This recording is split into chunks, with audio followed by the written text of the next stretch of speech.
intention to get on bad.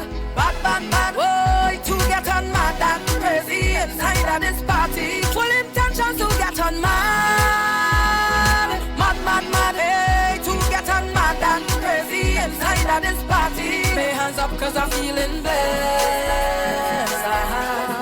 I'm blessed, I'm blessed. I'm celebrating. You're inside Vinci Live every Saturday from 8 p.m. Yes, man. So, sorry for the wait. Yeah, but the big man is in the building. So, tonight we have the big man from District States, man. Marlon Bute gonna join us shortly. But we're gonna take a little commercial break. Then we'll bring on Marlon and we're gonna talk some things, right? Carnival is coming. But this isn't just about one season. It's about making room for your family, for your guests, for new income, and new beginnings. At District Stairs SVG, we offer stunning finishes, from luxury vinyl flooring to vanities, railings, tiles, and more. Professional installation, quality guaranteed. And with our trust program and Carnival discounts, you can upgrade now, without the bank and without the stress. Visit us in the Russell's Shopping Center at Stony Grounds. Call us at 784-456-7649 today. Visit us today and make room for what matters. District Stairs SVG. Ladies and gentlemen, man, so that's the big man, Marlon Bute building business. Yeah, man, you just start something in St. Vincent and the Grenadines. Yeah, man, so we're going to be interviewing Marlon shortly. Yes, let me add up. So help me welcome our guest to the studio tonight, Mr. Marlon, the owner, president of District Stays, man. Good night, good night. Good night, to all the viewers and the listeners, to Vinci Lime. Colin, you hear me loud and clear? Yeah, I hear you. Okay, good. I'm trying to set this thing up properly. I don't even know if this song is coming through or if it's... Yeah, we're hearing you. Okay. Yeah. Okay. So how you doing, man? Before we start the thing, how life good? Everything good? Well, I mean, once you breathe in, every day above ground, you have to celebrate life. That's the way I look at it. Yeah, man. Yeah. So before we get into the main things I want to talk to you about, I want to talk some soccer. What do you really think about the performance of Vinci Heat? I know you have your opinion. Here's what. The performances, the games that Vinci Heat has played in, they played well. They obviously have improved. So in the context of where Vinci Heat was a few months ago, under a year ago, Vinci Heat has come a long way. And like I listened to an interview, a recording of an interview done in Jamaica by our coach. I don't know if one was done in St. Vincent, but I think one should be done in St. Vincent. He said that they've come a long way. They need more games and so on and so forth, because it's by playing more games, there's improvement. But I'm still wondering, why is it that we have a Vincentian Canadian player by the name of Brandon John, who just in October was named in the 11. He was selected in the 11 by CONCACAF for the best 11. He didn't play. He had scored a goal previously. He had assisted. He's a defender. And he did not play. He didn't play any of the games. Not even 5 minutes. So I personally I'm trying to figure out why is it that this player, who a few months back was in fine form and was in so fine a form that he scored a goal. He's a defender. He assisted in the scoring of a goal, and he was selected. Only Vincentian who was selected as having performed so well that he was named the best 11. I'm confounded. I really would like to know, and I think it's a fair enough question. Okay, Marlon. Somebody say his mom is on the live. So if mommy tell us But if he's sick or what, we don't know if he's sick or hurt. I no, don't no, no, know. no. Okay, okay, okay. Right. So that question is best answered by the coach, No, no. I want to find because out if I he's know he was not sick. I happen to know okay. he was Okay. not sick. I happen to know that he traveled to St. Vincent. He took time off from his lucrative job here because, country calls. He's a patriot, and I mean, I am really, really curious. I'm genuinely curious as to why he didn't even get the 2 minutes, and the young man has a lot of experience. He's one of the more experienced players. He's played all over the place in the US, Europe, and so on and so forth, and obviously in Canada, so I mean, and even if those things I just mentioned were not the case, as I said, just in October, he was the only Vincentian selected in the CONCACAF best 11. So I don't know. I don't know what it takes. That's my beef with the whole thing. All right. I will look in. I will look into that. Ask. I go check on Oh, some people. what's your thought on that? I know. And to me, that's strange. It's strange. Yeah, that's Oh, very strange. Yeah, yeah, yes. yeah. Because if you could make the CONCACAF 11, you should be able to make your national But team. this is it.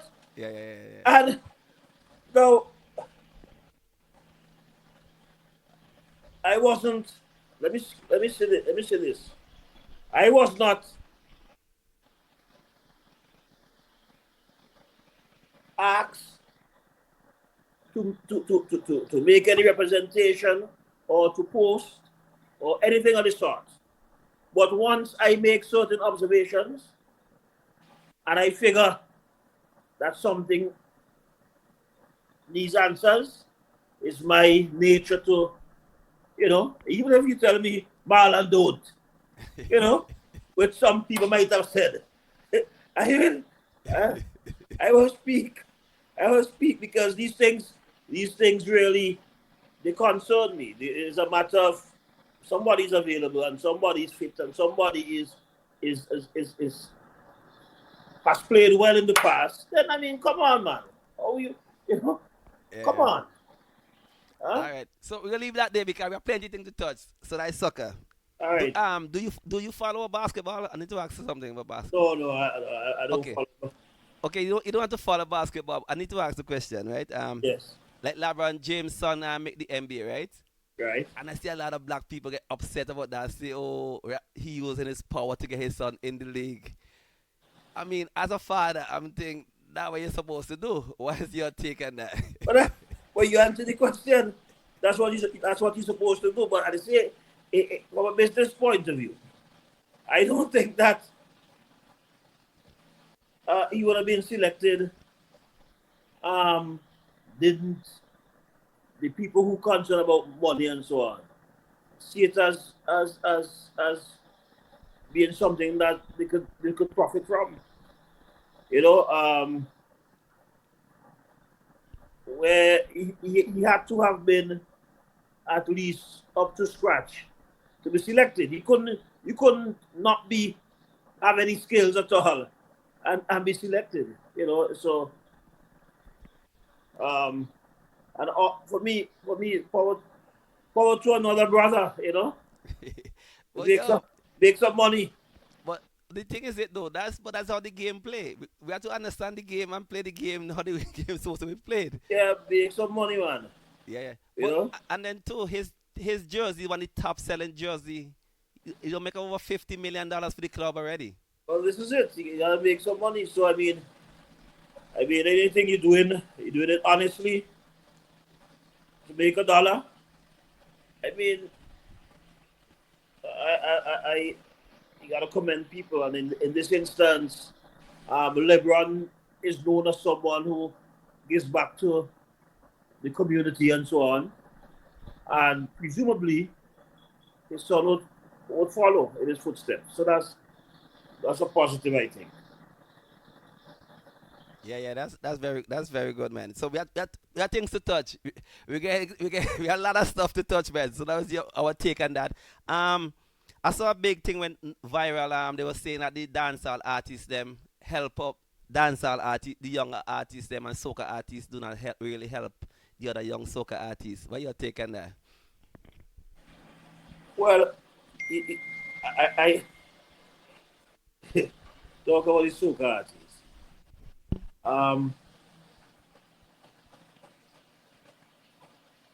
I just got a message saying that I should use my computer instead of the iPad, but I don't have the time to go and That's okay, man. We see you and hearing you. That's okay. right. Yeah. Right. My my problem with soca has to do with the departure from the emphasis placed on. So my concern is larger than that which you want to discuss. Okay. I think while we have some very talented soca artists and so on, I like um, I like Mason. I think he's a good writer. Right. I think he has good melody and that kind of thing. I think he markets himself well. But one of the weaknesses that I find is the lack of proper writing. Um, we no longer hear, like Beckett, um, Poser use double entendre, like two meanings, right? We no longer have a good use of that kind of thing in songwriting and so on, in writing soca. Um, and sometimes a lot of the stuff out there comes across really, really crass, right? So my thing is that we need to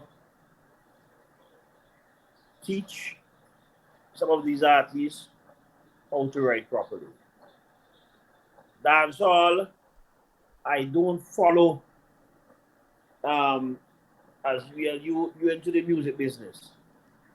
So that's your strength, But I think that where soca is concerned, where calypso is concerned, um, you know, a lot of there's the interest is there, but the skills generally, writing skills generally, especially for some of the younger ones. We're not talking about the Kevin Littles. We're not talking about uh, Skinny. We're not talking about Problem. We're not talking about Wetty Beats.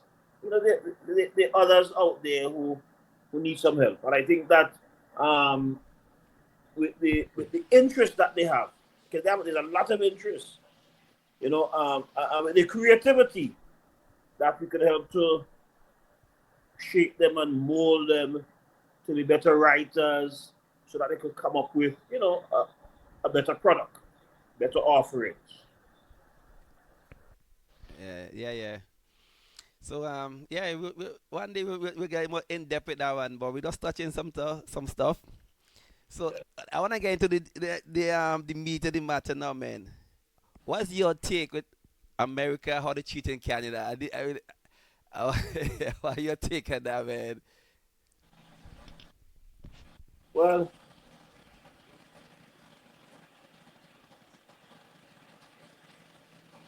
I think like just like you and most Canadians, um,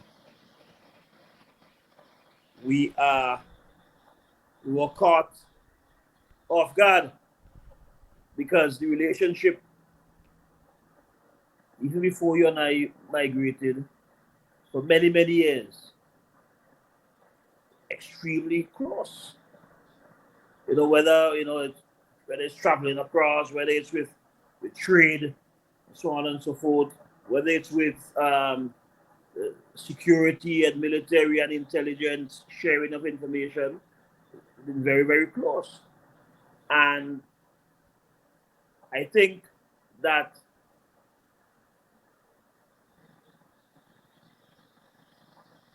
the it's a consequence of the new administration, the Trump administration, which at this point um, has shown itself to be unreliable as a friend, as a trading partner, and their their actions have resulted in a great deal of uncertainty in the marketplace. Yeah. As a businessman, for example, I have seen, and this was compounded by advent of the Trump administration. Prior we had the issue with high interest rates and so on, and then the Canadian government started lowering those rates. And just when we expected things to start improving, now there's this uncertainty because the tariffs themselves, even if um, it does not directly affect my sector, it's like you have five fingers. If you lose one, it's difficult to use your hand and to do the things that you used to do. Or like a pack of dominoes, one fall, all falls down. So uh, the economy itself has to be strong for people in your business to do well, people in my business to do well, and so on and so forth. Um,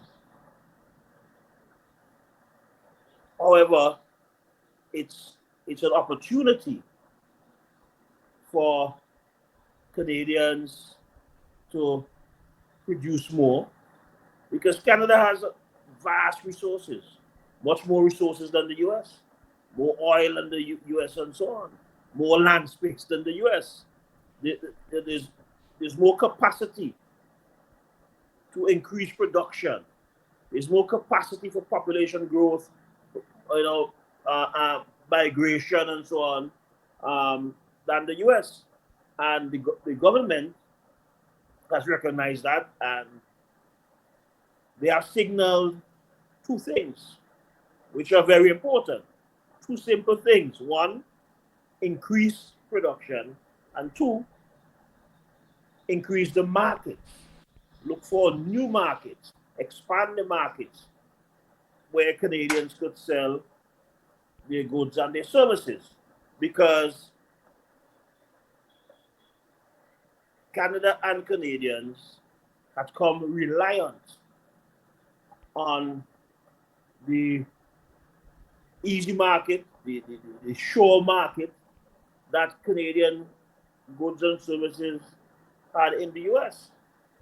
And now we can no longer rely on the US. Um, you know, we have to put in the work, produce more, look for new allies, and so on and so forth.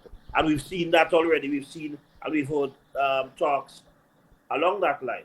And I think that Canada, you know, based on what I've seen so far, would come out of this okay.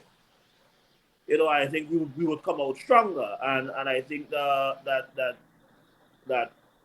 one of the things that's been said is that um, oil, for example, um, invested in more refineries instead of sending most of the oil to the U.S. and then buy back the gas and the refined oil and so on and so forth. We could do a lot of that here, create jobs, grow the economy, and so on and so forth, right? Um, but my concern for the impact of the tariffs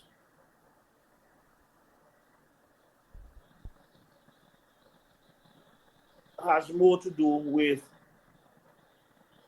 how St. Vincent and the Grenadines, other Caribbean countries, CARICOM generally responds, because CARICOM is indeed very, very vulnerable, and it's not just the tariffs and so on, immigration, the issue which arose recently of Cuban doctors being in the other countries working and so on and so forth. Yeah, but like, we don't go so fast. Don't go fast. We'll touch those stuff after. But get back to Canada. So you think the government handling this, the Canadian government handling this situation well? I from what I've seen so far, I am pleased with the response, and I think most Canadians are pleased with the response. That is why, Colin, you saw the double digit lead in the polls that the conservative opposition party had. Because in the polls they were leading by about 20 something points. Based on the Liberal response, starting with Trudeau's response and continuing with the new Prime Minister's response, Carney, we see that has been totally eclipsed, and it certainly looks that if things continue the way they have been playing out, that the Liberals could retain government. And that answer, you ask if I'm happy. Well, certainly Canadians generally seem to be in support. It has ushered in or awakened a kind of patriotism which I had not seen before. I personally, when I go to the supermarket, I make sure that I don't buy any American goods. I buy from Mexico, whether it's fish, Canada, you know, only Canadian goods I'm supporting. Yeah. That's a good thing, man. But to me personally, I'm kind of surprised the way I thought Canada was gonna fall to America. I really thought that was gonna fall under the pressure, but they really stand up for themselves. I like that. We, Yeah, I'm Vinci. What the and I mean, honestly, I don't refer to myself as Canadian. Although I'm a citizen, I always say I'm a Vinci, man. you hear longer than me, and the point is, you have investments here, so Yeah. you could be both. You can be both. Yeah, You know, yeah. home is homes. St. Vincent is St. Vincent. The Rock is the Rock, Yeah, man. right? Um, Mm. but we here, and this is where we we earning, you know, and so on. So we have to be part of the. So we pay a lot of taxes, Yeah, man. but, you know, and how the Canadian government responds could affect the bottom line for you and for me. 100% right. What if Canadians? What if people buy fewer new cars though, and they decide to keep the car for longer period and fix them? It's better for you though. Yeah, man. Yeah. But so we have things to talk. So we're speaking about investment, right? Right. So I know we know you're a big man for district stairs, man. So tell us something about your company. Yeah, man. We have to get into the meat of the thing now. But where in St. Vincent? But just give us a little history about district stairs because some people may not know, but you're the founder, the owner of district stairs. So give us how much location you have, how long you're in business, how things going. Well, um, District Stairs, as the name suggests, specializes in staircase, whether it's new construction, uh, new constructing new staircases or renovating staircases. Like we renovated your staircase, and it looks brand new, Yeah, right? man. Yeah, everybody Uh, love it. Everybody love it. right, right. New railings, whether it's wood, glass, aluminum. Also, we do lots of flooring, vinyl flooring, engineered hardwood, tiles, and so on. Um, Also, we do renovations. So we're not just an establishment where you could say buy some stay parts or buy tiles and so on and so forth. We also do the work, and we like when customers invite us into their home to do the work. In St. Vincent, it's the setup is pretty similar. Um, this year, August would be 1 year since we've opened a location in the Russell Shopping Center at Stony Brook. There we have baseboards, we have different trims and so on, door casings, window casings. We have flooring which you can pick up because we have stock on the island. Uh, so we have vinyl flooring in different colors, different sizes. We have tiles on the island, ceramic, porcelain, um, marble, also different sizes, 12 by 24, uh, 24 by 48. We have some big slabs also, big porcelain slabs, which is like about 4 feet by 8 feet. We have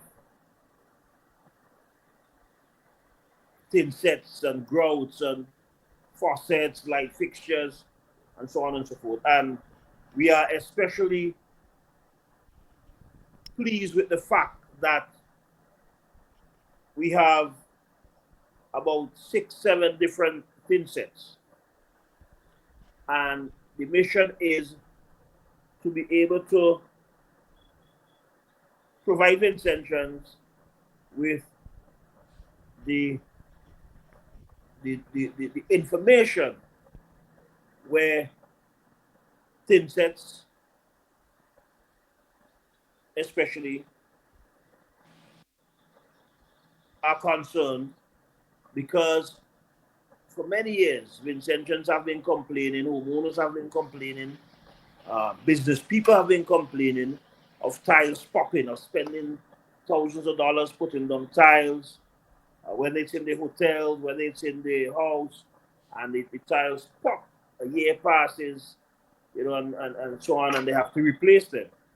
Now, and that's one of the reasons why we made sure that we got a good selection of thin sets. So that one of the points which we have been making is that Every thin set is not the same. So you have thin sets for ceramics. You have thin sets for floor, thin sets for wall and floor. You have thin sets for porcelain tiles, thin sets for the big tiles. And so once we come to accept that, we will start making the right decision. Wouldn't just go, and I'm talking also not just the homeowners, but the tradespeople wouldn't just take up any bag of thin set because it's cheap or because it's priced lower than others, and do the job to save a few dollars, and then the homeowner is left with a headache that's worth thousands of dollars. So we're particularly proud of that, and so on. And we just we have a trust program, and that Wait, allows. wait, wait, wait. Before we go to the trust program, so how is the reception to your company in St. Vincent? People. Well, the reception is good. I mean, uh, it's not it's not magic. Everything you got to put in the time. You got to, it takes time. You got to train this staff. You got to we introduce new products. So, for example, baseboards. Um, People, 90 something percent of Incendian don't use baseboards. I've seen brand new houses where they put down the tiles or the flooring and there are no baseboards.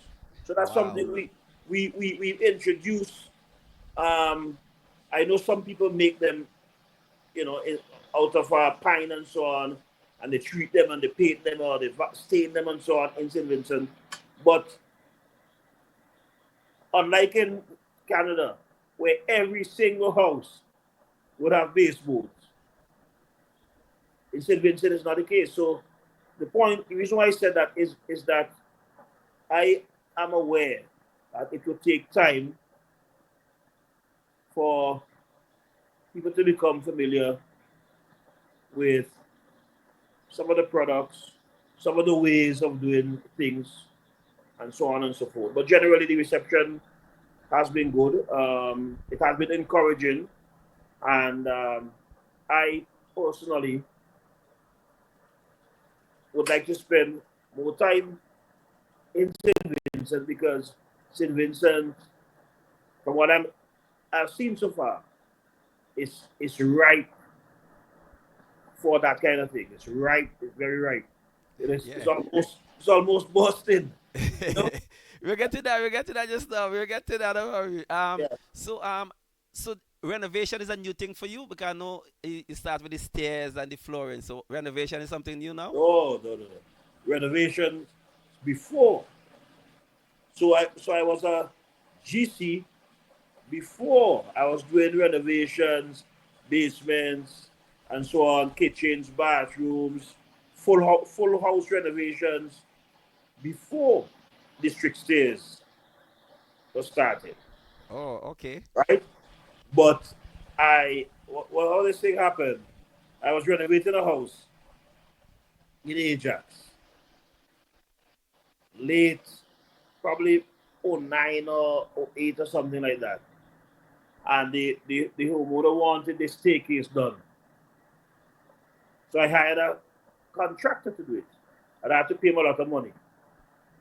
And he came, he used all my tools to do the staircase. And I looked at him, I asked questions, and I decided, you know what, this is something that I should be doing, right? Because at that time, especially, a lot of people weren't doing staircases. You couldn't find a lot of tradespeople were not doing it, you know. So that's how I decided to start doing staircases. I made a lot of mistakes, you know. Any new thing you get into, you're gonna make mistakes and so on and so forth, right? So that's how I started. But I was doing renovations before. So even now, we do renovations. Somebody comes there, they want the staircase done, and then they want the floors done also. Um, they might have a basement to complete, or a kitchen, a bathroom. We do all those things. We still do. And as a matter of fact, when we are chosen, it's better because we don't have to go to Home Depot to buy the tiles, because we sell tiles, and we sell quality tiles. We have different suppliers, and we sell different flooring and so on, different vinyl and engineered hardwood, and we sell the glass and the stair parts and all those things. So the customer would benefit from dealing with us because uh, they could select from some of the better suppliers, and because we're doing the work, the job, we charge less for the material. If you understand what I mean, Makes you sense. know, Makes sense. right? So so tell us how much location you have overall. Well, we have 4 locations. I thought it was three. You have a new one? Huh? I thought it was three locations you have. So let tell us No, where they're located. we talk about in Saint Vincent and Canada. Okay, okay. So you have three in Canada, one in St. Vincent? That's correct. Okay. So I know the Ajax one. I think you have one Pickering. Where's the other one? Offshore. Oh, you have one in Ashburn now? Well, it's some work is being done in it. So Okay, okay. Nice, nice, nice. That's good, man. Nice to see that. Love to see that. Yeah, yeah, yeah, yeah. So before I want to touch in St. Vincent, but anything else in Canada before we got the business in St. Vincent? uh, So the outlook with all this tariff, it's not gonna affect you like in a big way. well, I mean, these are trying times. These are trying times for um, construction industry. It was trying before Trump. It was trying when it became more challenging because of the high interest rates. You remember the market was pretty hot, and people were buying houses, everybody was renovating, and so on and so forth. And the government stepped in and put some measures in place to cool down the market. Well, it went beyond cooling it, and it basically froze the market. So that's what happened. And then started flying out when the lower in interest rates and so on and so forth. Um, but at this point, we seeing we are seeing more activity, a lot more interest than let's say a month ago. But I am aware that there are businesses, lots of businesses that closed. Right? I mean, I, I I know someone from Jamaica makes kitchens and so on and so forth, and he had his he had his location. He makes stay parts too, and he closed. Um, a sales rep came to see me yesterday from one of the our suppliers, and he basically was asking if I needed some more display units because another place closed. So they're taking them from there, bring them to me. So I mean, these times have been the most challenging times, Yes, man. right? So you know, but you have to hold on. You have to try new things and so on. And the reality is that the uncertainty not being able to properly forecast, because normally without what's happening south of here, you could say, okay, spring is around the corner, interest rates are going down, you know, you're gonna do a lot more business in terms of construction, because in the winter months it's slower, right? But while, as I said, we can see some an uptake and so on, more people are coming in and that kind of thing. You're doing a lot more quotations and so on. I don't know if this is gonna hold out for the next month, the next 2 months, and so on and so forth. And uncertainty is not, it's not good. I know for business, man, it's real hard. Yeah. Right?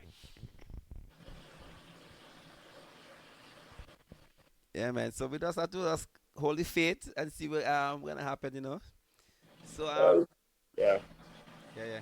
So like Well, this is one closing. of the things. This is one of the things. Well, I think we signed on for this, No, no, right? no. You sign up for it. I didn't sign up for the stress, man. Well, I mean, this is why. I mean, I know, man. I just play with you, man. I Yeah, you can, man. I have no regrets, because I mean,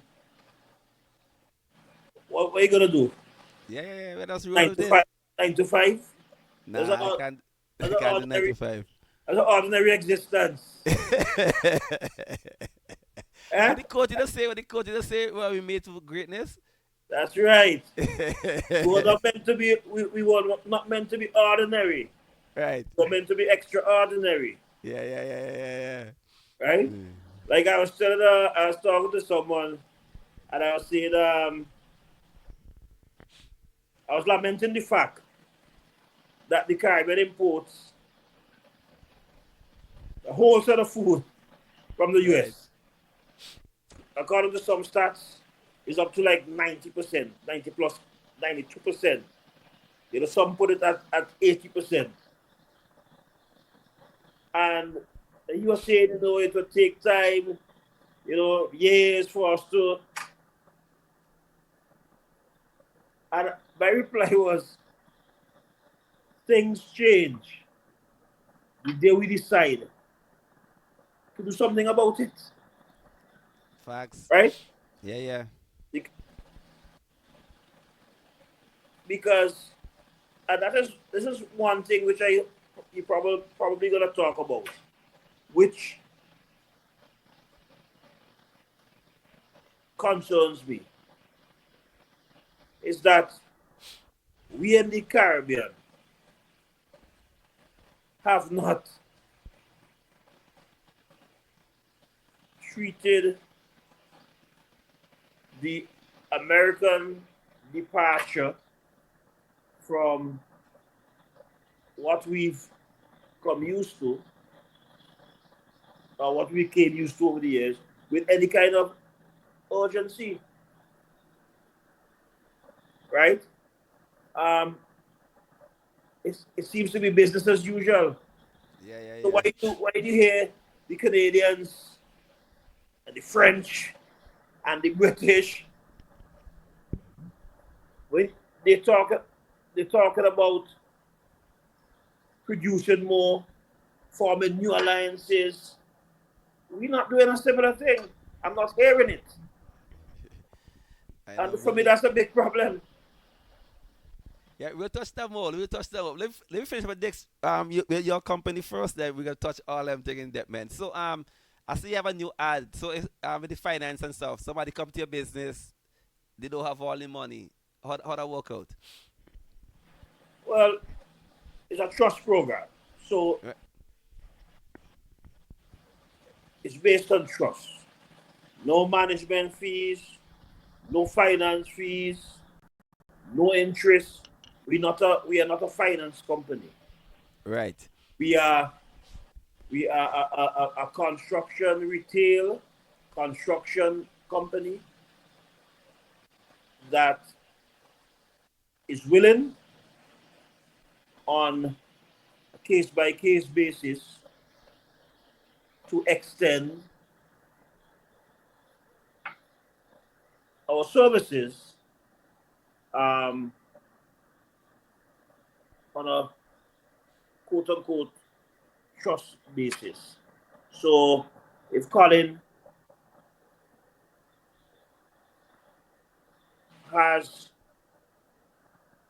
a room or he wants an addition, because Colin figures, you know what, I could make some money with this if I fix this room up. I'm gonna add a bathroom onto it, um, put some new floors in, paint it, that kind of thing. Or Colin wants to do an addition because he figures he could, St. Vincent need more rooms, more hotel rooms. And that's why Airbnb popping up in St. Vincent and they're doing well by all reports. So you want something like that. Or you simply just want to fix your house. You want new floors, new countertops, new kitchen, you come to us, we have a conversation. You only have a few $1,000, but you want this thing done. We say, okay, we give the quotation. We tell you the amount that's required to deposit for us to start. The job is done. You pay over a period of time until the outstanding balance is paid off. Right? You pretty simple. That's good though. That's better than the bank because no interest, right? Well, I mean, and then maybe you are in an industry where the bank generally don't want to even lend you. Maybe Right. you're doing farming or you in fishing, construction, or maybe you simply don't want to deal with the bank. Maybe you're a teacher, a police officer, a nurse, a doctor, a lawyer, and you don't want to deal with the bank. So you come to district stairs, we have a conversation, and we get the ball rolling and so on and so forth. Easy payments over a period of time, and so on and so forth. So okay, I know you say homeowners and stuff. What about a contractor? A contractor have a project to do, and he will come to you say, okay, I need some material. I do this project. You guys work with contractors too? Yeah, and we work with contractors, and contractors have special discounts and so on and so forth, right? So, for example, a contractor might need tiles, tin sets, you know, the price that the regular customer would pay, the contractor will pay, because the idea is to have ongoing relationship with people in the industry, contractors, architects, designers, engineers, and so on and so forth. That's carpenters, trades people generally. So that's the idea, that we work together um, to make things easier for those of us who directly involved in the industry. Yeah, that's a great idea, man. Yeah, I like that. Yeah. So you're saying Simmons is ripe till it bursts. So get some. Okay, we talk about migration now. A lot of people getting deported, and a lot of people gonna go back home to live, right? Yeah. So how you see how that gonna work out? You see there's anything in place? You see opportunities down there for people could step into. St. Vincent. Yeah, and in general, like the Caribbean, they could have us the Caribbean too. Like Now, we import. Let's look at this for St. Vincent. St. Vincent is not alone. Right. The whole Caribbean is in the same boat. Right. More than $30 million a year in poultry parts. St. Vincent. Say it again. Say the number again. We import more than 30 million. In chicken. Yes. Wow. And I have to double check to get the precise figures, but more than 20 years ago, we were importing about $20 million a year in poultry. How long does it take for a meat bird to be ready for the table?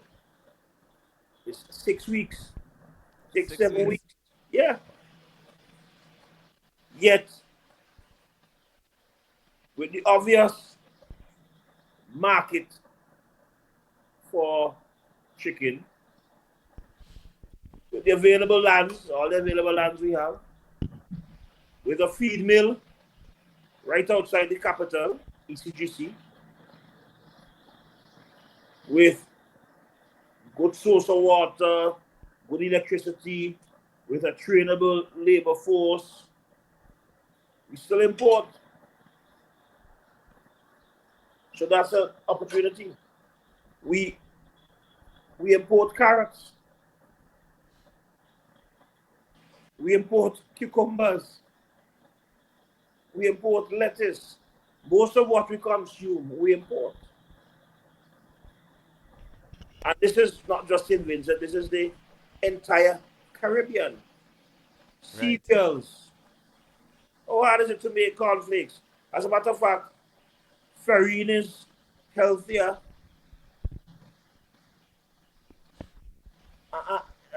than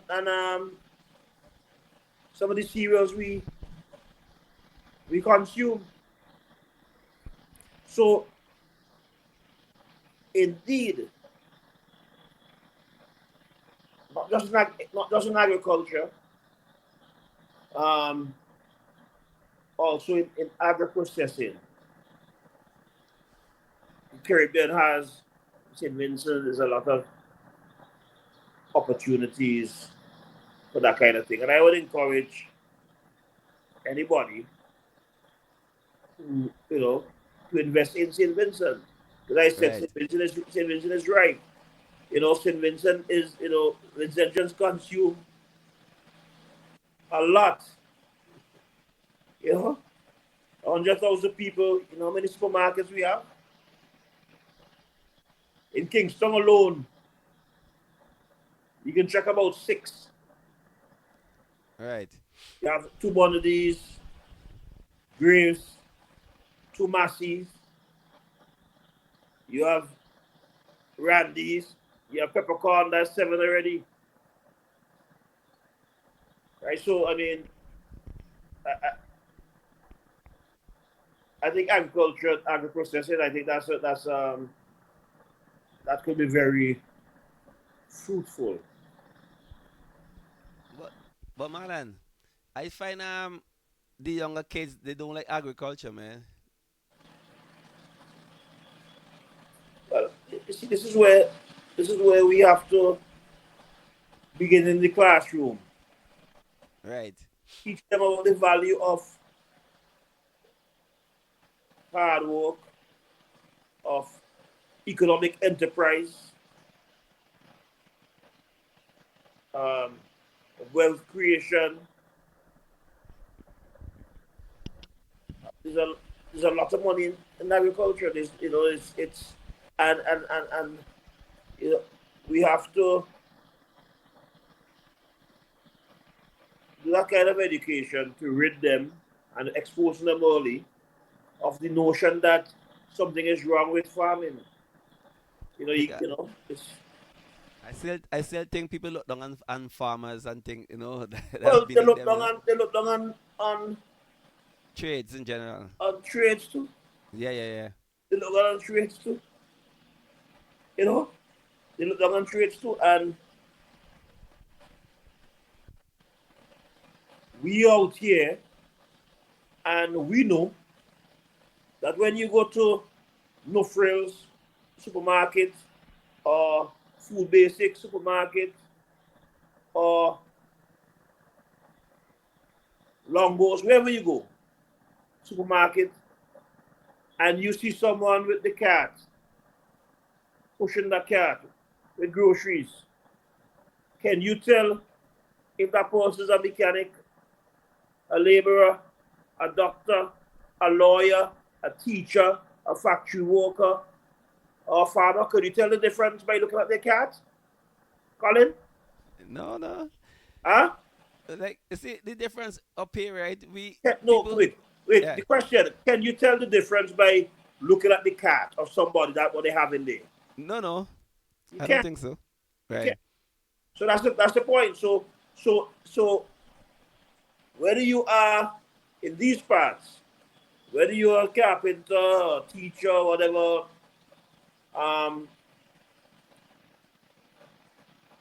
you can put food on the table because we don't have the same sort of attitudes towards the trades as we do in St. Vincent.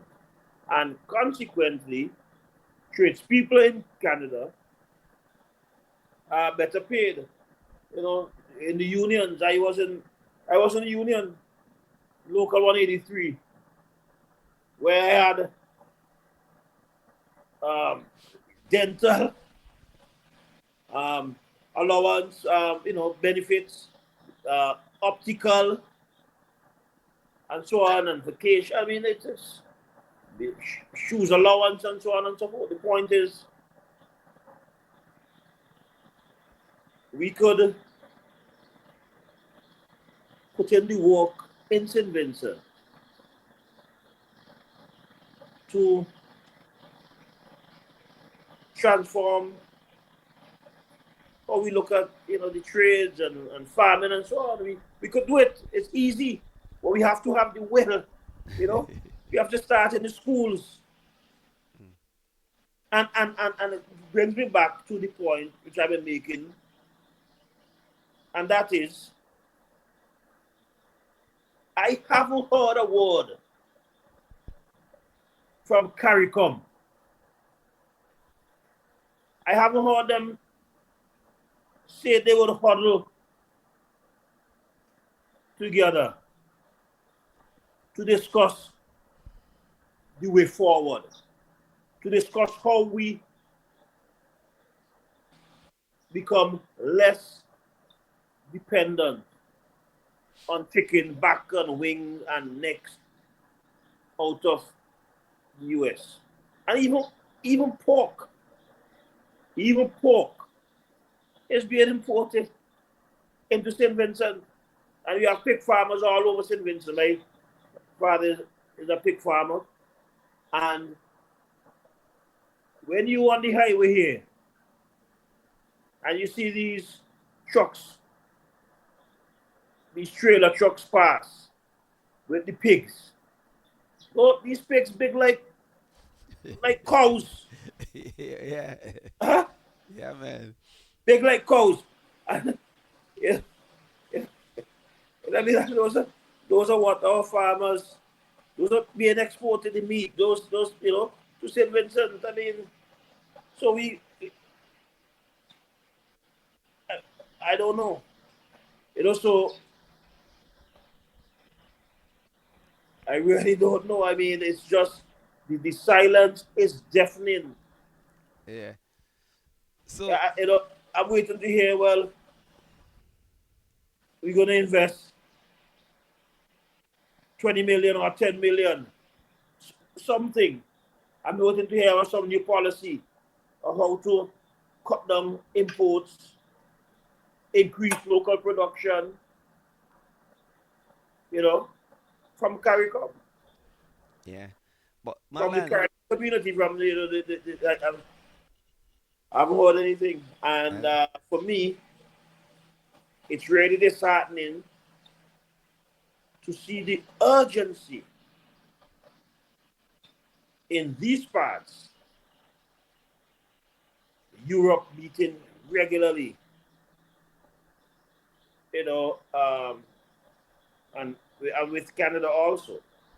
Are we not seeing a similar urgency in the region, which is far more vulnerable, which is among the most vulnerable regions in the world, the Caribbean, in every regard, in every regard. But this is an opportunity that for the Caribbean to come together now and start doing more trading between each other now. You don't think so? Well, this is the point. This is the point. We have to do intra-island trades. Um, we haven't heard about that. We heard the Canadian government talking about facilitating freer trade among the provinces. Because Yeah, for that's a big listeners, thing. right? Because so the listeners might not know some of them, that Canada is divided into provinces, right? And then there were restrictions, trading province to province. So they want to lift those restrictions so it can flow freely. So similarly, the Caribbean should be talking about even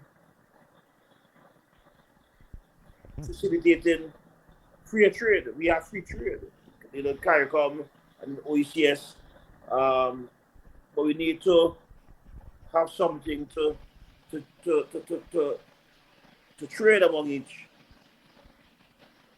each other, and importantly is the issue of transportation. Yeah, I just want to touch that. You don't think it's too expensive to go from island to island? Well, we don't even know what we're working with as yet. I mean, if we if we the amount of food that we import into the region, the amount of supplies, whether it's even building supplies too, we import into the region. Um, I suppose that if we manufactured some of those, produce some of those, it can cost less. Transportation costs less from shipping tomatoes and vegetables, carrots and cucumbers from St. Vincent to Grenada. I mean, it costs less than it's coming from the US. Transportation costs, shorter distances, less insurance costs, less fuel costs. I mean, it would cost less. I know. Before, we had more robust trade before among the islands. A lot of trafficking and so on going on, right? Used to be going on. Trinidad, Barbados, Grenada, St. Martin, and so forth. Yeah. But when Sun is saying if we can if we can unite in our own islands, how come we have like a Caribbean in the If we region? can't, We unite in the islands them now, respectively work together say like in St. Vincent, St. Lucia, they work together as one island. How could you expect the other islands to come together and work as one? I, listen, I, I think that if anything, recent developments should indicate to us that we have to do things differently, right? And it's not reinventing the wheel. Because I remember in my time in Lomans Hill, as a boy, every yard, every yard had some sort of crops, had some sort of livestock, right? People supplemented the income by rearing some chickens, having a couple goats, having a cow or two, planting sweet potatoes, and the consumption, and then excess sold. Because I always knew my father, for example, whether he was in the wherever he was working, whether he was in the police or public health or wherever he always has had was still involved in farming. Similarly, most of the families in Lowman's Hill, that's just how it was. So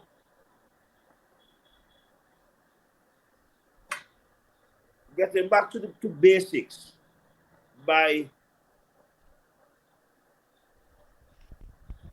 government, by policy, by um,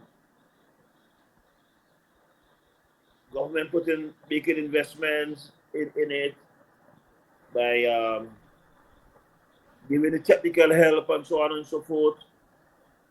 I think it's easy, but we have to decide we want to do it. And as I was telling, first I was talking to earlier, things change the minute we say, look, this is what we're gonna do, right? Things change the minute we say, this is what we're gonna do. Yep. Um, Something really concerned me, right? With Trump them. You know they're saying that they don't want people to send money back home. How you think they're gonna affect the Caribbean? Like the immigrants, They don't want people what?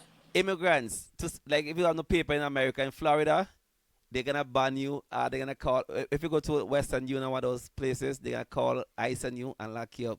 So yeah, man, they don't want you send money back home. But this is one of the things. And all of this is reason why we need to become more self-sufficient. Man must eat. You can't go wrong by investing in that regard, Man must eat. You can't go wrong. And of course, you do the tourism as we've been doing because,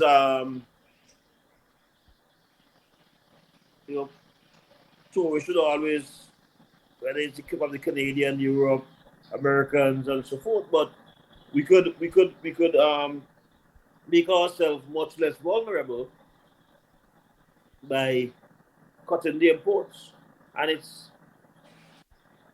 healthier choices too. Because when you could go up Lowman's Hill or down Camden Park or Georgetown by Farmer Brown or Farmer Bute, and you see it's pigs and you know what I mean. You because we have the inspectors and so forth, and we have the people, the vets in the Ministry of Agriculture and that kind of thing, and they do their work. We don't know anything about the quality of pork that coming from some of these farms in the US. And we shouldn't think that the checks and balances that they put in place when the product is to be consumed in Canada or in the US, that they're going to do the same when it's being exported. It's a different market. It's a different market. Right? So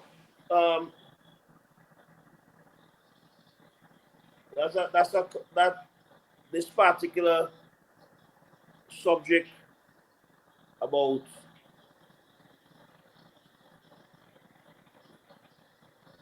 investments in agriculture and fisheries and these sort of things, these conversations are very important, and it's the leadership. It so happened that Caribbean region,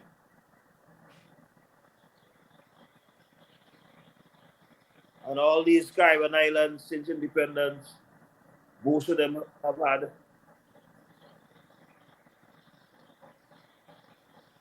lawyers and politicians and those sort of, they haven't had the benefit by and large of people who actually have a history of producing, right? And I think that I really think that's one of the problems.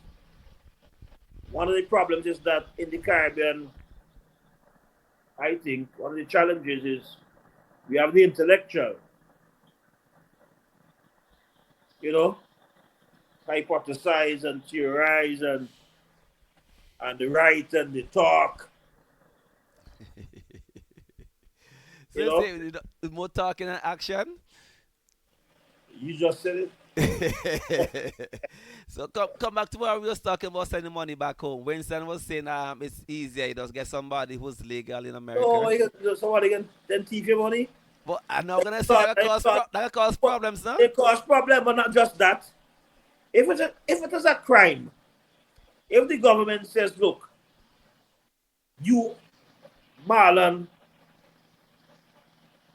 because you don't have any papers, you can't use your services. And I go to you and say, Colin, send that. You Colin, are involving yourself in criminal activity.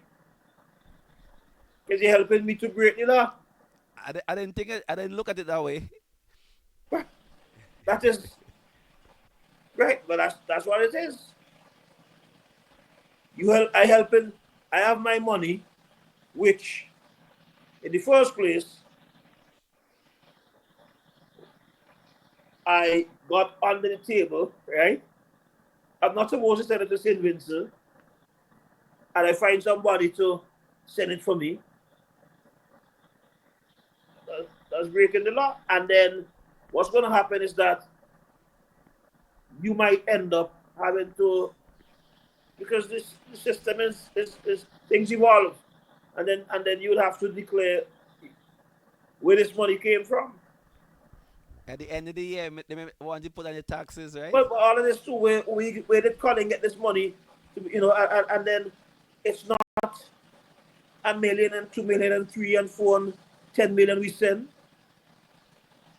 We sent, I think last year, based on the it was, I think it was like about $60 million in remittances. Wait, how much? 16? 60. 60 million? 100 something million EC dollars. Wow. So you know how much money? How much money that is to send and to find and to that's. Wow, that's crazy. That's a lot Right. of money. So I mean, so that's problematic. So we have to, as a region, have a lot of work to do to create the conditions once and for all to keep our people in the Caribbean, to encourage others to return, so we become less reliant, so that our people are not forced to leave the land of their birth to go and toil elsewhere, because the leadership in the region has not, in spite of all the limitations we have, hasn't done enough to reduce that necessity to leave. I mean, And people talk about, just like Winston said that you said, giving somebody money to, we can do follow the person by Western Union Well, or wait at the next, outside. Eh? what this is the thing too, right? What you can, money that's what people take it up. We can do so the person might just decide to spend the money. We can do. Eh? You can't call the police. But this is it. This is it. And people, some people will do that. Yeah, they'll take The advantage. Yeah. reality is that we have some crooked people out there. And we have some people who might convince themselves that they're going to send it next week. Right? And then I'm spreading it. And they can't find it back to send it. You understand what I'm saying? Yeah. Right? So, I mean, it's tough. It's tough. It's really tough. Yeah. But then too back home, right? That will be a big hit on your family and plus the economy too, right?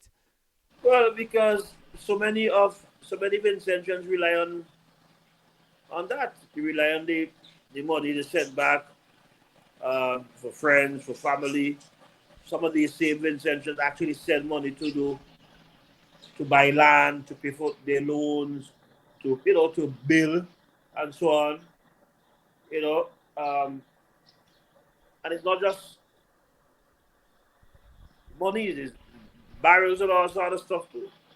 And so it is harder for them to send money. It is harder for them to find jobs because generally the US has been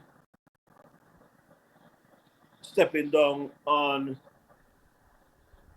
immigration, undocumented workers, and so on.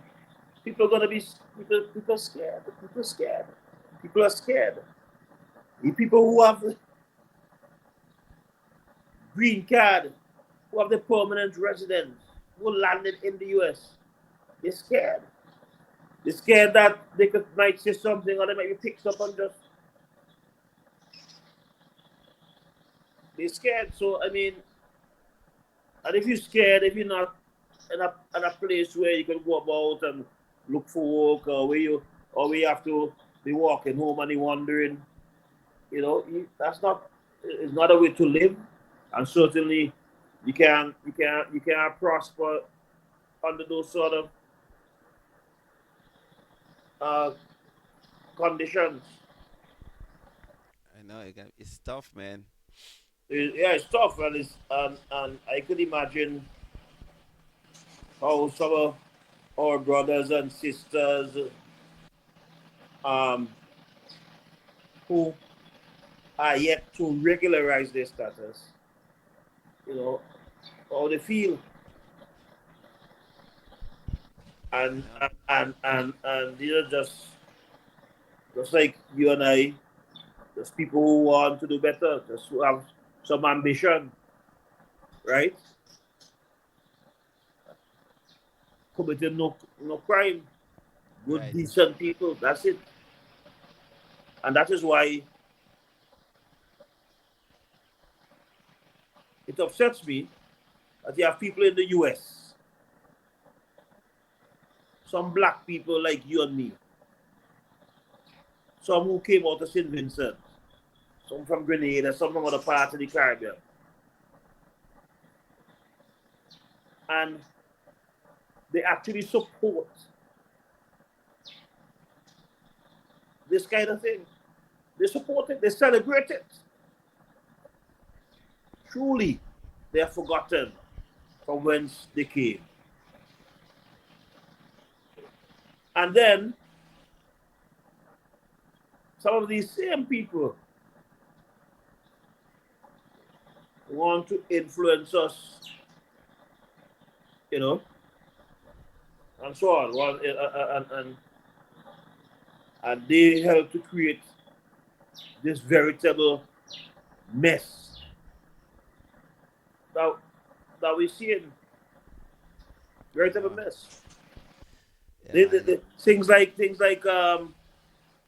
diversity, equity, and inclusion,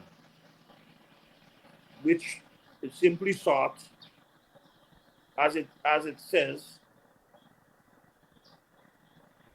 to ensure that there was diversity in the workplace, equity and inclusion. And all these things have been rolled back. And some of the same people who we know support these sort of things. You know, I mean, there's a lot of work, a lot of work we have to do. Right. Man, I hope we get together. I hope this force us to work together as a region and make it life easier for our people them back home, man. Well, I mean, I think our leaders mean well, right? Right. Um, I think though that it has become it became easy to say import. Right. Take the doctors for example, the Cuban doctors. Yeah. Okay. You gonna go there? Let me go there then. Let me go there. I wanna hear your take on this. Okay, naturally, Cuba is a sister country, Caribbean country, Right. and any cooperation between Caribbean countries and between countries generally, and especially in health, in education, whether it's trade, it's good. You want to encourage that.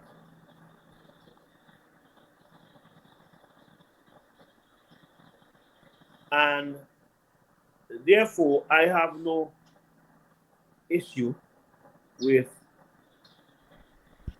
the presence of Cubans. These are our, as I said, our brothers and sisters. No problem in St. Vincent or Grenada or wherever. But Marlon, However, yeah, wait. But I think America, the problem America having with that program, right? I think I saw something. Somebody was saying like 70% of the money goes back to the Cuban government and not to not from to the workers. I think that's where the issue come in, no? yes, that's. I don't know where the U.S. got that information from. That about the Percentage, percentage, right? or if it's true. As far as I know, our Prime Minister, which is Prime Minister Gonzalez, has said that the Cuban doctors, the nurses, they paid same wages as Vincentians are paid.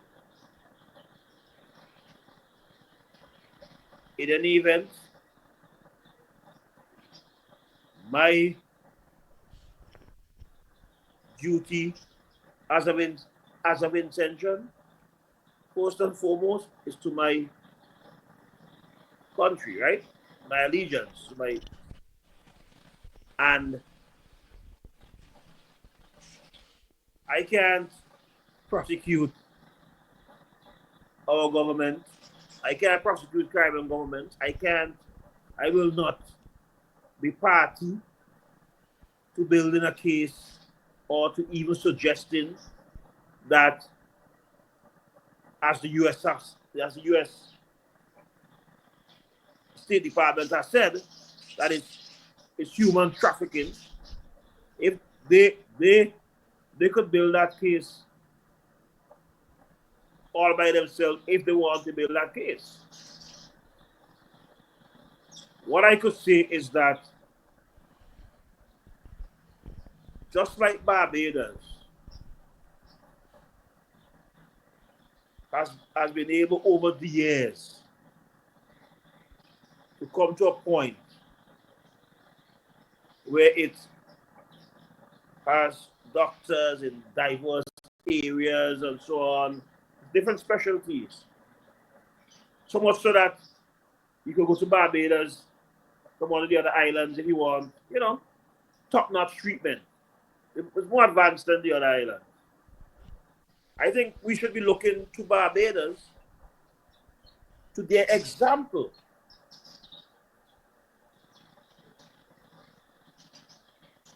And ensure that we train the Vincentians in different specialties. We don't have to, it's good to have the relationships with our Cubans and brothers and sisters. But it's even better if we could have all the different specialties. Because we have the much touted education revolution. And part of this education revolution should have been and should be to ensure that the needs as far as the healthcare is concerned are met by Vincentians, trained Vincentians, and so on and so forth. Yeah. So that is my just like the dependency on the US for food. We have the dependency on the Cubans to a large extent for medical assistance. And I must emphasize not just St. Vincent, and this is why my approach has been to talk about CARICOM, because Jamaica, Grenada, most of these islands, and each island has its own strengths and so forth. And I really think that as a grouping, is a whole lot we could do to improve the conditions, make life much easier for Caribbean man, woman, and child. Yep. But Marlon, Canada have a lot of foreign students, right? So I do a lot of business with a lot of foreign students. And then the surprising thing that a lot of kids come here because and then go back to their country because their community have a need. They go find a kid who interested in that field. They raise the money, send the kid out here, get the education. They go back to their community and they help the community. So I think we need to start adapt some stuff like that so we don't have to rely on so much outside help. Yeah, so that's what we need, but we need to start somewhere because home is nice. Paradise, man. Home is nice. The sun, you feel that sun on your back, but the sun feels real. Home is nice. It's good being home. It's always nice, and um, we forget sometimes, right? And we could in St. Vincent, like in Grenada and St. Lucia and Barbados, the kind of what we do out here, we could do there. Yep. Look, someone, just a side, just a point. I was listening to something the other day, radio. Someone called it, and someone was making the point that St. Vincent got money, they claim, to build an abattoir, and it wasn't done. And the person was making the point that with the abattoir, every Vincent, every household could have a couple of sheep, a couple of goats, and take them there and kill them and send them to Europe. Because as he continued, as he elaborated, because he said, well, it's cold. They got long winter months in those countries, so they will need our meats. Well, there's a set of problems with that. Because, one, the quality. Two, the quantity. But more importantly, Europe is self-sufficient in pork, over 100% self-sufficiency. Chicken, beef, Canada the same thing. So the winter months, 3-4 months of winter, have not really, as you know, Colin, things still move. You know. So we have so I think Europeans and Canadians and countries that have these different weather patterns, winter and so on, have made good use of the months and still produce optimally. Right? So while there's a need for an abattoir, it's more so to local consumption, slaughter in hygienic conditions, local consumption, right? And because you will never be able to, that's not going to happen. Right. Simply because it's not needed. Canada is like 150% sufficient in pork. Right. But Marlon, there's a question for you. Winston is asking you, right? If you know where the cattle we sent to Grenada, where they end up. So I don't know where they end up, but I guess they end up on somebody's table. It's all Yeah. I I guess they end up on somebody's table. But I figure a lot of them would have stayed in Grenada and so on. Slaughter for the Grenadian market and so forth. Wednesday we're gonna look into that. But Marlon, the time is running. But before I have one more question before we go. But anything to wrap up? Anything you wanna say to wrap up this segment before we? Before we go to the next segment? No, I have one more question because the time running. Oh, wow, it's been 12. Yeah. Okay. So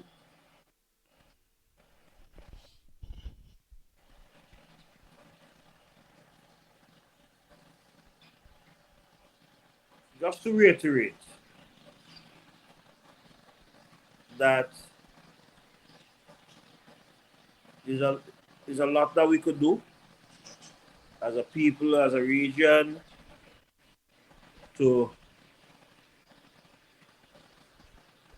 make to depart from what we've been doing for the past 40, 50 years as a region. I myself was shocked when I saw the stats. You know, I didn't know it was so high. Like fruits, vegetables from North America. We have. I drove down to Richmond last time I was in St. Vincent. And so much land's idle, green, fertile, valleys and hilltops and so on, lands upon lands. The land is there, and we're not doing anything. So, I would like to see investments in agriculture, in fisheries, in agro processing, in skills training, you know, carpentry, masonry, HVAC, welding, all those sort of things, so that we, as a region, we become more productive. You know, because that's how you create wealth, when you actually, produce some produce something, Colin. Yes, man. Yeah, yeah, yeah. Yeah, so that for me, I personally think they have to work on the airfare. It's too high. We need to have a better way of moving around the Caribbean, a cheaper way. I think that will help a lot, man. So that's one thing I really want to see improve in the Caribbean. That would help, but let's go back to basics. Once we start reducing and working, cutting imports, and that sort of thing, more money at our disposal. We could easier to travel, you know, Yeah, among yeah, the islands. Each island has something unique, and I mean, I just think it's an opportunity for us. Same way Canada, Europe have been looking to, and have been speaking and already, and have committed money, you know, already to the more that we could do it. We have to do it. I think it's absolutely necessary. I think that's a conversation that we must have. yep, And I would like to see parties in St. Vincent, ULP, and the NDP say how they intend to cut imports, um, and attain sufficiency or food sovereignty or near food sovereignty. I mean, that's what I would like to see from both. right. So before we go, I need to touch a topic, but I want a white your idea. What you think about this program, right? Can we keep hearing about CBI? Do you think it's a good program? I don't know like which country do it. That's why I don't what the program itself. What do you think about the program itself? That's what I want to find out. It's a good program. Colin, Yeah.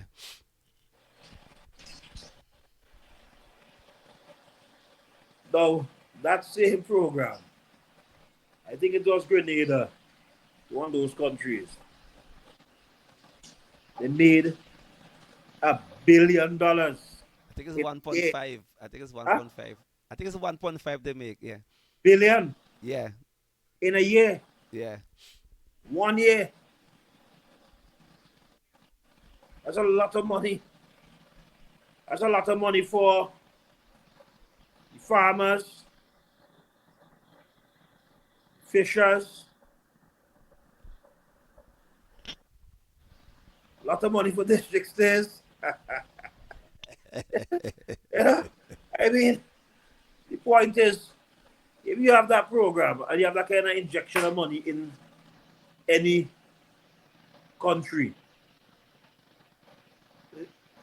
it's circulating. Lawyers making some, huh? Doctors making some, the banks making more money. I mean, I can't, how could I say it's not a good program when it's in Grenada,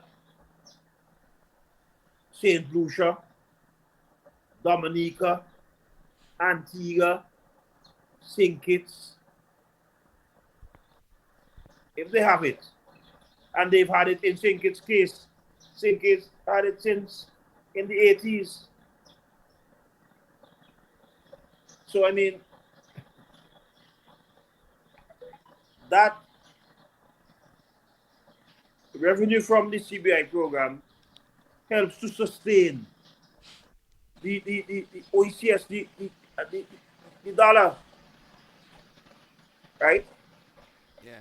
But And Marlon, you don't think America is hypocrites because I think Trump announced he's gonna do one for $5 million for a passport. yeah, that's what they said. That's what they said, and that goes to show. That goes to show. I mean, I listen. As far as I'm concerned, if I think I don't see anything innately immoral about it. It's legal. The other countries have it. These are our brothers and sister islands and so on. They have done well from it, and I think one of the arguments that is out there is that it's not sustainable. Um, but is it profitable? If it's profitable, then the money from that you put into areas which you consider to be more sustainable. You understand what I'm saying? Yeah, yeah. I see you make your money in it and then you put it somewhere else and so on, and so forth. I don't think that, I mean, I don't think that a thing has to be necessarily sustainable if it's profitable and if you could wisely invest the profits into an area which is more sustainable.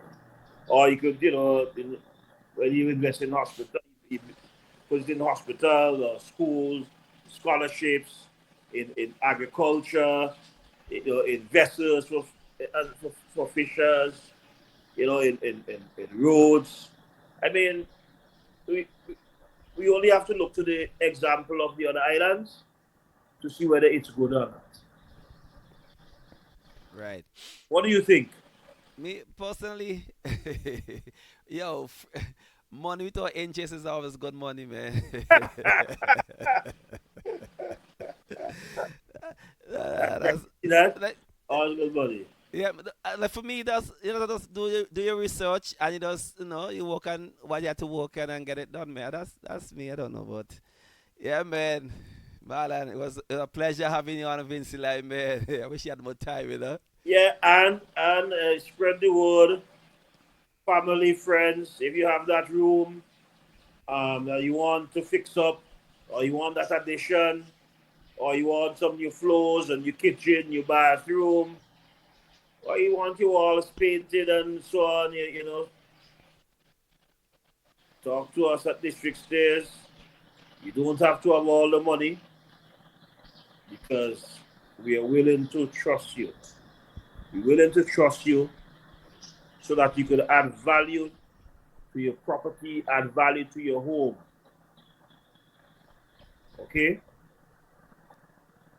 Flooring, whether it's vinyl, um, laminate, waterproof, um, porcelain tiles, ceramic tiles, faucets, light fixtures, beautiful stuff. Because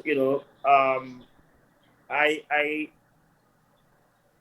have been exposed to beautiful finishings, and beautiful workmanship in the Canadian market, the North American market, and that same kind of quality and better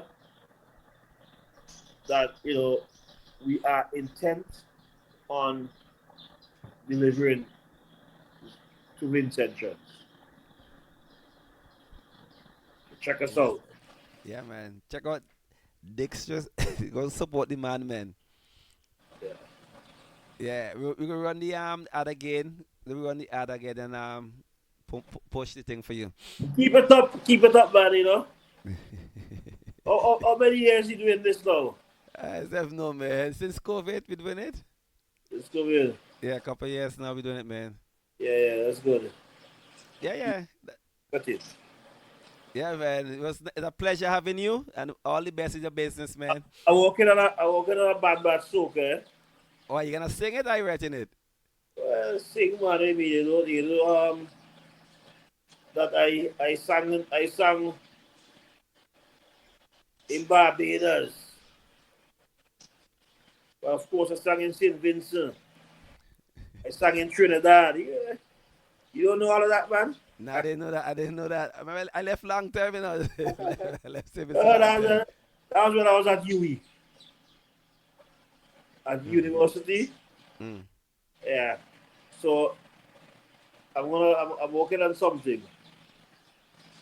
So maybe you'd have me back when I'm ready to bust it, yeah? Yeah, man. Yeah.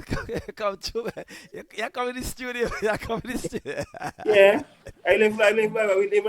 We live like 5-7 minutes apart. Yeah, Right. come in the studio. Yeah. Yeah. Come on, live in this. I Saturday night, let's come in the studio. We live, man. We live in the Yeah, studio. good. Sounds good. Yeah. So big up Dix just stays one time. Thanks again, my brother. All right, man. No Yeah, problem. appreciate you, man. All right. All right, blessings. Yeah.